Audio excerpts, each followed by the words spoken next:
Welcome back here on Regional Radio Sports. I tell you, we have so much fun at this. It's great to have some of the student athletes we've been with today. I got my good friend Craig Kaler's coming into the picture here now. He's going to join us and talk a little American tackle football. But one of the things, and we're not necessarily talk about Concord football right now, but we're going to talk. One of the neat things about this job is to be able to watch the guys who you become friends with as coaches, and you just have so much respect. But as we saw earlier today, on this program, Nate Andrews brought his boys here with him, and I know Craig's got his boys a part of the program, and I know Corey Stoner, the young coach at Jimtown's, got his kids involved, and I'm blessed because this coming Friday I'm going to be reunited with my son Randall, the former Marine, is going to join me in the broadcast of my football game between Penn and Valparaiso. And I don't know if there's anything cooler. Craig, first of all, great to see you, man. Great to see you. You know, always awesome to see there is nothing better in the world to see your kids embrace what you do, embrace what it's all about. And before we even talk about Concord football, being a dad is a challenge in today's society.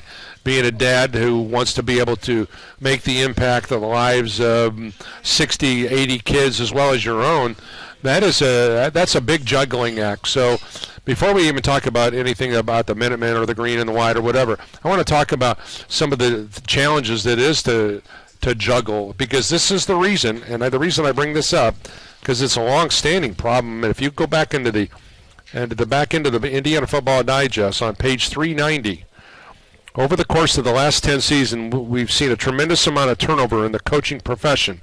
And we list all the amounts of coaches that we have seen. And I'll use this case in point. This year we had 45. Last year 52. In 21 we had 51. In 2020 we had 71 coaching changes. In 2019, 43. In 18, 64. In 17 we had 69. 16, 60. And it goes on and on and on. And one of the reasons that I'm here, especially from young coaches, Craig, is the fact that I want to be able to spend time with my kids. In addition to that, I also want to be able to coach. And so there's a balance. So before we even talk about the Minutemen and the guys that are here, talk about the balancing so many important things. I made a conscious effort, and I know that not all this is not philosophically the way all people think. Sure. But as my kids came through, I didn't want to be their coach, through youth sports. And I know a lot of coaches get involved and coach their sons' teams. I did not want to do that because I knew that, my oldest will be an 8th grader. We start school tomorrow. We have 2 boys. And my youngest is going to be a 6th grader. So next year, here we go. If you had told me that, I can remember, it doesn't seem like that long ago, when I was given the opportunity to be the head coach. And I can see the picture of I'm holding one boy in my arm, and sure. Cindy, my wife, is holding our youngest. And it's now here we are. We're 1 year away from him being in our program, and so that's kind of been our approach. I thought, I need to be their dad first and foremost, not their coach. They're going to have that opportunity, at the end of their maybe not the end of their football career, but towards the latter stages of their football career. So, that's the kind of the way we've approached it. Both my boys love it. But we didn't push it. I never pushed it on them. They love it. And it's they eat, breathe, sleep football, and they like. They're not bad players, and thank goodness they got a little bit of their mom's length. So we may have the first ever 6-foot Kaler. My 8th grader is about 5'10" already. And we're hoping we can squeeze 2 more inches out of him. Well, good for you. I will never forget this, and you may have known the story, but I'll never forget meeting young Jason Kuntz. Mike Kuntz, who was the longtime coach at South Bend Clay. Jason was on our team. I remember meeting Jason shortly after he had his first brain surgery. This goes way, way back, as you remember. And and just meeting him, and I knew right from the get-go, this is an emotional story because Jason's in heaven now. But he had a brain issue, and he ended up passing away. But I'll never forget meeting, and I knew that Mike knew that Jason was never going to get a chance to play. Yeah. So what Mike did is Mike put him in a position to be able to learn to take stats, learn to be able to coach, learn to be able to do whatever he needed to do to try to help the football team. Whether your son plays one down or doesn't play at all or whatever he does. I mean, I think that's all you want to do is encourage, uplift, and put him around people. The one thing about this great game of American tackle football, it's about family. It's about that camaraderie. It's about being a part of something bigger than yourselves. And I think that's what I want people to know about football is that, it's faith, it's family, and football. And that is to the heart of what we do. Absolutely. That's our F5. Faith, family, future, football, and friendship. And Tim Dawson started that back in the 90s, and that is F5, and ROH is one heartbeat, and that's what we hang our hat on. That's who we try and be. We try and do our very best to model it, and we make it a point to discuss it and talk about what all that means to our players through camp. We have a coach come up and talk about faith. Then we have a coach come up and talk about family. All 5 of the F's, and then Coach Dawson comes and wraps it up with one heartbeat. And it's one of the things that I look forward to in camp. Not just the X's and O's and the football part, but we try to spend time on that with our kids. These 2 guys you brought here today, who are they, and tell us a little bit about them. Chris Adams, he's a returning 2-way kid for us, interior O&D lineman, really explosive player.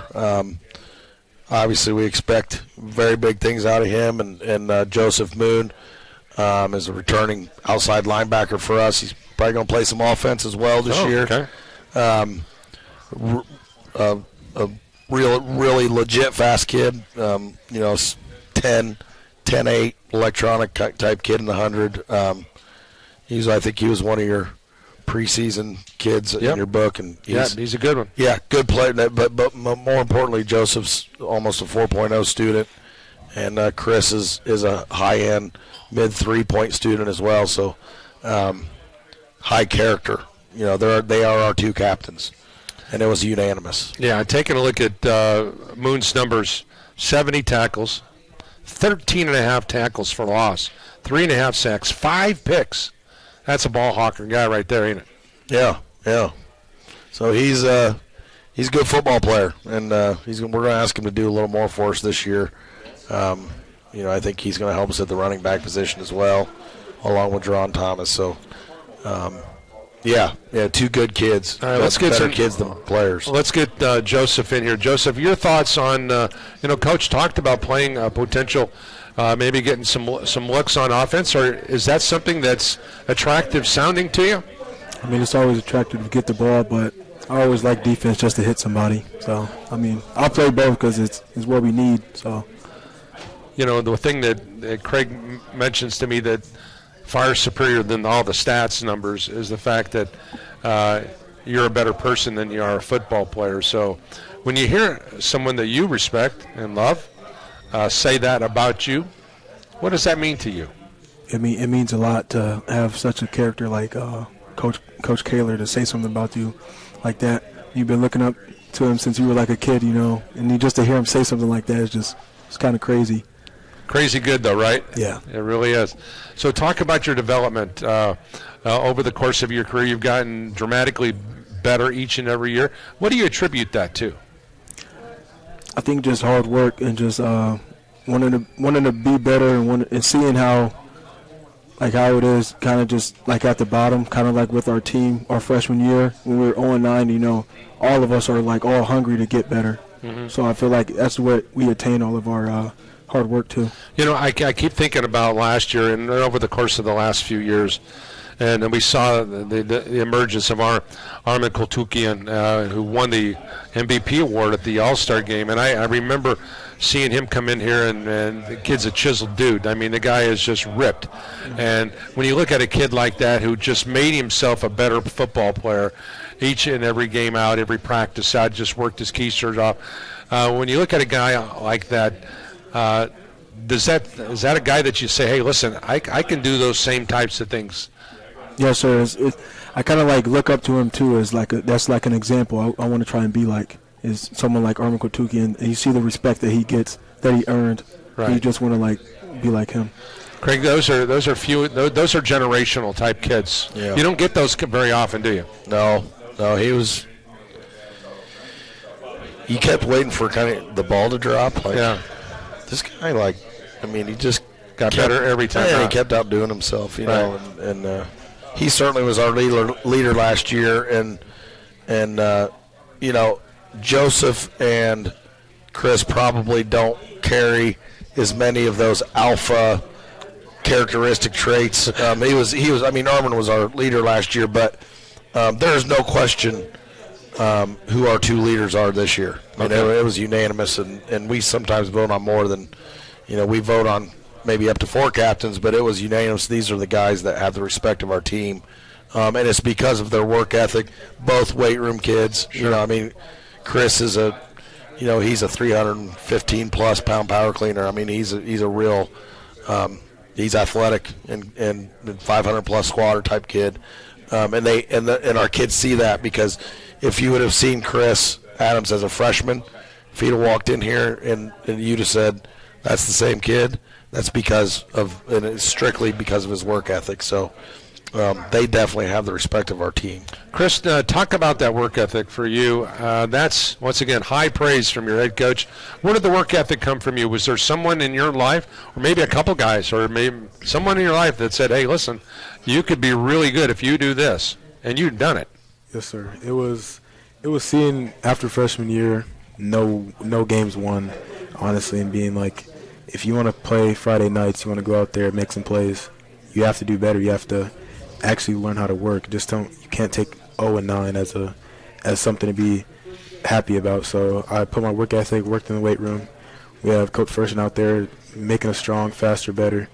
Honestly, the weight room got my mental right, honestly, and just put it all on the field for me, and work ethic is a big part. Can you see the younger guys, the freshmen, the sophomores, and the juniors kind of gravitating towards you and what you're doing and what Joseph is doing, the way you've done to guys in your past? Yes, sir. They look up to us. They want to be like, ask us questions, ask us for advice, stuff like that.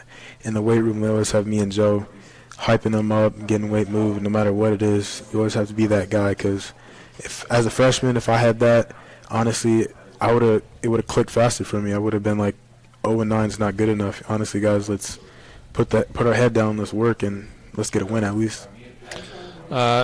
Chris, tell me about who else on this football team is working hard and it's going to make plays for you on Friday night. Yes, sir. We have Cody Byler. He's a D-tackle and also a right guard. No, he's not a D-tackle. He's a D-end. My bad. He's a guy, he came in freshman year, honestly, scared to hit, didn't know what to do. And Friday night, seeing him play, it's like clockwork, honestly. You feel in his element out there, making plays, this and that, and just a great guy to have. And we have Cameron Lewis at center, too. Honestly, from freshman year to this year, it's a big, drastic change for him. He started out not being able to snap the ball, this and that, and at practice we get constant snaps, him hyping the up over the line, and it starts with him, honestly, our offense. And we have Donovan Arnold. He was a freshman last year, and this year I think he matured and actually played the role of being a varsity O-lineman. And we're returning 4 starters, me, Cody, Cameron, and Donovan on the line, and we have a right tackle, Brennan Rumble. He's a right tackle. He's a good character. He's been in the weight room working. A few injuries set him back, and I think he put his head down and worked, and he earned that spot, and you're going to see him make some plays Friday night. Wow. What a loyal lineman. Man, absolutely. He's got it together. Joseph, how about that defense, man? Tell me about who's going to have to make some plays for you besides you. We're going to have our middle backer, Jerron Thomas, have to fill in a spot that, Armin Kotuki in held for a little while. It was a big spot to fill, but I think he can do it. He's a good player. He's a real player. We have a couple guys on the back end. Bo Brunner, he's been showing out in practice, which is surprising. like everybody, like he's showing out. Then we got some corners like Ernest Jennings. He's going to play for us, and Kamari Jackson. We're going to be good on the defense. Guys, it's been my honor to hang out with you today. I know we had a little bit of schedule hiccup, and I'm glad you guys are here. You took the time to come back, and I hope you enjoy the grub over there, and I hope it was a worthwhile trip to come back over. Yes, sir. Yes, sir. Greg, as always, brother, Paul, great to see you, man. Appreciate you. Thank you. Appreciate you thank guys for as everything well. you do. We're going to ramp up our program with the St. Joe Indians. Don't touch that dial. We'll be back right here after this on the Regional Radio Sports Network.